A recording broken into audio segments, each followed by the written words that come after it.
Slab system को जब तक ठीक नहीं करेंगे, आप जो है ना आवाम का बेड़ा गर्क किए जा रहे हैं और बिजली के बिल की वजह से आपकी हुकूमत का बेड़ा गर्क हो रहा है। स्लैब सिस्टम को जब तक करने पे मजबूर हो गया, मसला सही नहीं होगा।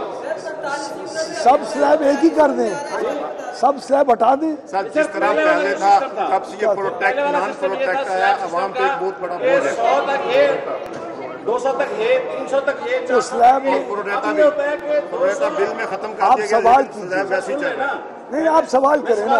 आपका स्लैब सिस्टम इतना गलत है कि जो 200 यूनिट इस्तेमाल करता है उसके लिए तो है 8 रुपए और 13 रुपए, और जो 201 यूनिट यूज करता है उसके लिए 27 रुपए हो जाता है। तो स्लैब आप 6 महीने तक वो 27 यार आप तकरीर क्यों कर रहे हो यार? चुप करके बात सुनो ना, सुनो सुनो सुनो सुनो सुनो।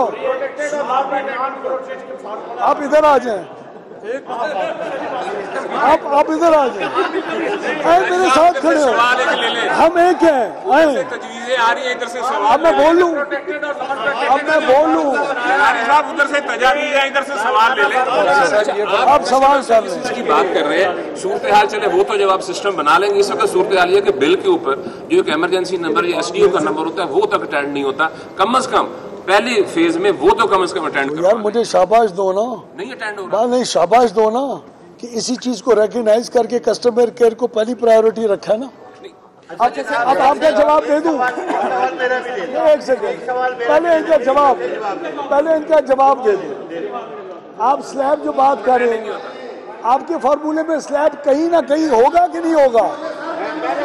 उससे 1 यूनिट ऊपर या नीचे फर्क होगा। पहले वाला ठीक था स्लैब, अब प्रोटेक्टेड नॉन प्रोटेक्टेड वाला स्लैब जो है वो आवाम दुश्मन स्लैब है। मैं अपनी कंपनी को कहूंगा कि आपको बुला के स्लैब्स के ऊपर थोड़ा ब्रीफ कर दें।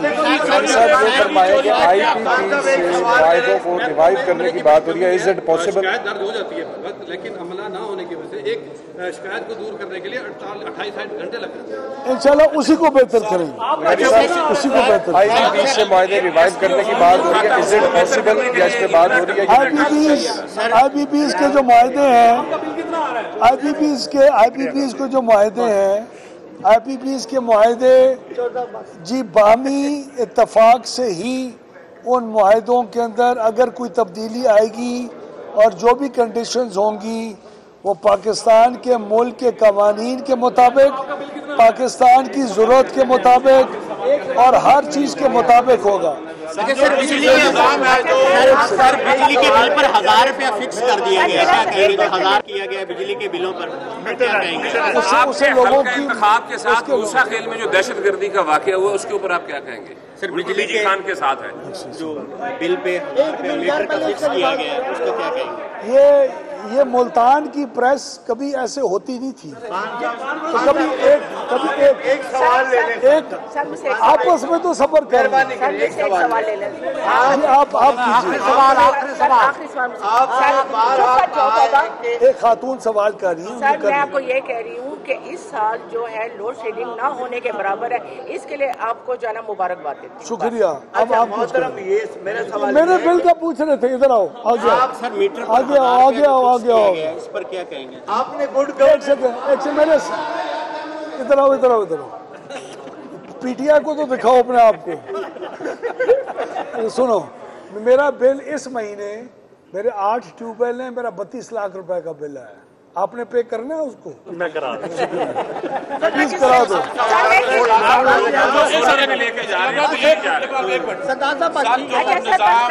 वो ये थी कि हुकूमत पंजाब ने अपने ही इनिशिएटिव के ऊपर खुद हिम्मत करके और 200 से 500 यूनिट इस्तेमाल करने वाले सार्फिन को 14 रुपए फी यूनिट, जो तकरीबन 30% बिजली की कीमत की बनती है, उसका एक रिलीफ दिया है हुकूमत पंजाब ने।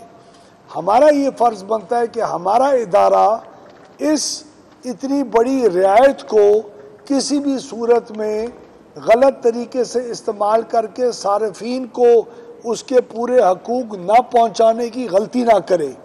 इसलिए हमने आके सेक्रेटरी साहब और मैंने, बोर्ड के चेयरमैन साहब भी थे, आमिर ज़िया साहब, बोर्ड के मेंबर्स भी थे और पूरी इंतज़ामिया थी, उनको सख्ती से ये इस बात की हमने हदायत की है कि इसमें 1 यूनिट की भी गलती काबिल बर्दाश्त नहीं होगी।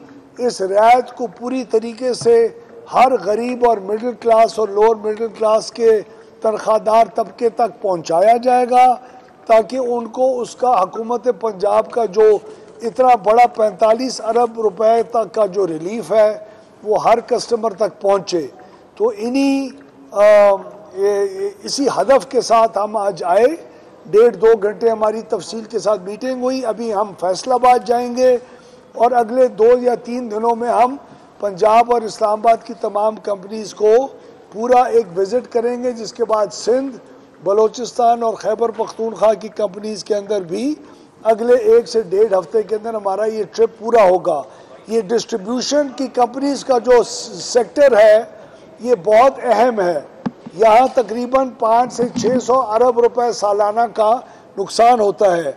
अब हम न सिर्फ इसको प्राइवेटाइज करने जा रहे हैं, बल्कि जब तक प्राइवेटाइज नहीं होता इस नुकसान को कम से कम करना हमारा एक मुल्क का एक फ़र्ज़ है और एक हमारा एक मुल्क का एक मिशन है जो वज़ीर आज़म की इंस्ट्रक्शंस के ऊपर जिसको हम पूरा करें। तो आप सबका बहुत शुक्रिया, आप आए और बात सुनी।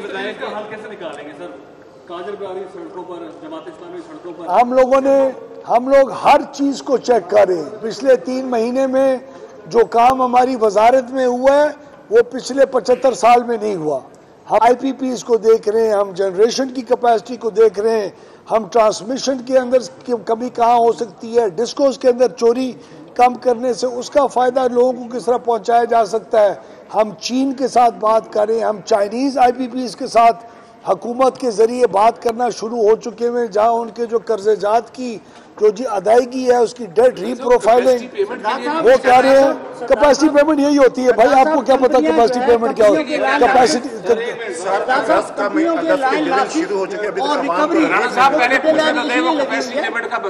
आपका जवाब नहीं है, उनका जवाब पहले उनका दे दें। कैपेसिटी पेमेंट होती क्या है? कैपेसिटी पेमेंट वो जो जी कर्जा जात हैं जो लिए गए थे IPPs की तरफ से या हुकूमत की तरफ से उन प्लांट्स को लगाने के लिए उसकी अदायगी, उसका इंटरेस्ट रेट, उसका रिटर्न ऑन इक्विटी, इसको कहते हैं कैपेसिटी पेमेंट।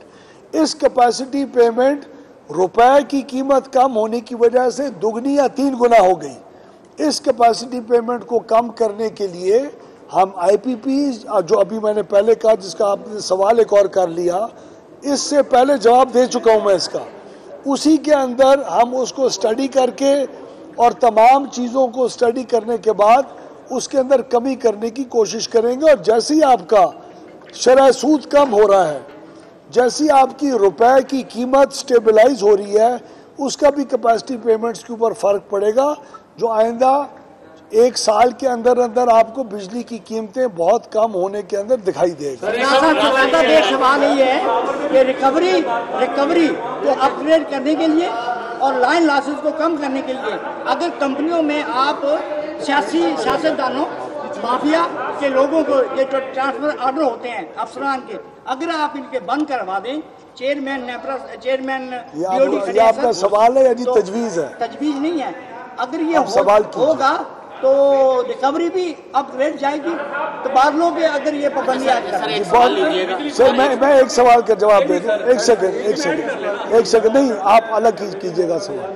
देखिए, जो आपने सवाल किया, आज पाकिस्तान की तारीख में पहली दफ़ा पाकिस्तान के तमाम डिस्ट्रीब्यूशन कंपनीज के बोर्ड्स के अंदर एक भी सिफारिश के साथ बोर्ड का मेंबर नहीं लगा।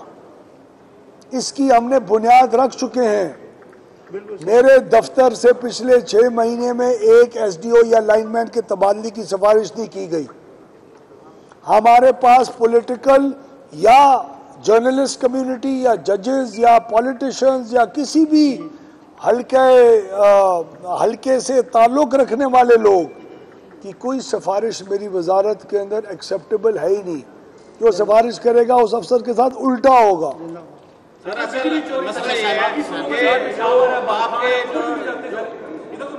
बिजली चोरी में कौन से इक़दाम किए ये आपकी गलत इन्फॉर्मेशन है। आप इन्फॉर्मेशन आइंदा ठीक किया करें। सिर्फ नेपको के रीजन में 15.6 या 7% चोरी है। उसको ख़त्म करना हमारा फ़र्ज़ है और उसी चोरी का इस साल का हदफ तकरीबन 40% जो पिछले साल चोरी हुई थी उसको कम से कम 40% से कम करना इस कंपनी ने अपना हदफ रखा है और हम इस बात से बहुत खुश हैं और हम उम्मीद रखते हैं कि इस हदफ को पूरा करने के लिए उनको फ्री हैंड देंगे। जिस तरह कंपनी ने जिसको नौकरी से निकालना है, जिसको रखना है, किसको कितनी तरक्की देनी है, किसको कितना पीनलाइज करना है, ये हमारी कंपनीज का और इनके बोर्ड्स का मुकम्मल इख्तियार होगा। हमें रिजल्ट चाहिए, रिजल्ट वो जिस कीमत में भी मिले हम लेने अच्छा सर, ट्रांसमिशन लाइन जो है मैपको रीजन की बड़ी कमजोर है, ट्रांसमिशन लाइन के हवाले से क्या कहेंगे? लाइन लॉसेस की बात करें, आपका हल्का इंतखाब जो है जिसके अंदर ज्यादातर जो है फोर्ट मंडू और दूसरे इलाके आते हैं, उसका भी जरा बताइएगा कि वहाँ पे लाइन लॉसेस की क्या सूरत है? लाइन लॉसेस वहाँ 5 फीडर ऐसे हैं जहाँ 80% से ज़्यादा लाइन लॉस है और उन फीडर पे मेरे कहने के ऊपर 2 घंटे से ज़्यादा बिजली नहीं दी जाती। जो पूरे मुल्क के अंदर पैमाना है वो वजीर के हल्के का पैमाना है और मुझे इस बात के ऊपर फ़ख्र है और हम लोग गुड गवर्नेंस करने ही आए हैं। और इन जो तमाम आपका इन कंपनीज के मुतालिक जो बयान है वो तमाम चीज़ें 3 चीज़ों के ऊपर डिपेंड करती हैं। मैंने शुरू में कहा कस्टमर केयर, जब आप फ़ोन करोगे कि मेरी बिजली नहीं है तो आपको जवाब मिलना चाहिए कि कितनी देर में बिजली आएगी और बिजली ठीक होनी चाहिए। ये तमाम कस्टमर केयर, तमाम बिलिंग के इश्यूज़, तमाम वो ऐसी चीज़ें हैं जिसके ऊपर ये कंपनी फोकस करे।